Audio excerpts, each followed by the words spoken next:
Hello guys! Welcome to my YouTube channel. Ngayon ay tuturuan ko kayo kung paano mag-download ng Joyride sa Google Play Store. Una, i-click lang ang ating Google Play Store. Ayan. Then kapag na-click na natin ang ating Google Play Store, then mapupunta na tayo dito. Then pansinin nyo sa baba itong search, which is eto. Ayan.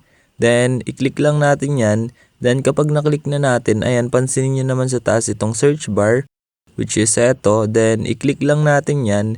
Then kapag na-click na natin yan, next step natin gagawin is i-type natin dito Joyride. Ayan, i-type lang natin, then search. Then ayan, kapag okay na, lalabas na dito yung Joyride. Ayan, makikita nyo naman ito. Ayan, Joyride. Kapag nakita nyo na yan Joyride, i-click lang natin. Ayan, then ayan, kung mapapansin nyo dito, ayan, nakasulat dito, install. Ayan, means wala pa tayong Joyride. So, ang gagawin natin, i-install natin yan. Ayan, i-download lang natin. Then ayan, kung mapapansin nyo, pending. Wait lang natin yan mag-loading.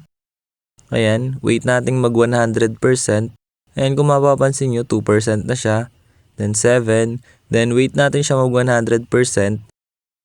Then kapag nag 100% na, means na download na natin ang ating Joyride dito sa ating phone. So ayan, wait lang natin siya mag-loading. Ayan. Then ayan, kung mapapansin nyo, diretso install na rin siya. Then ayan, nakasulat na installed, which means na-download na natin ang ating Joyride dito sa ating phone. Then ayan, kung mapapansin nyo, open na yung nakalagay sa kanya.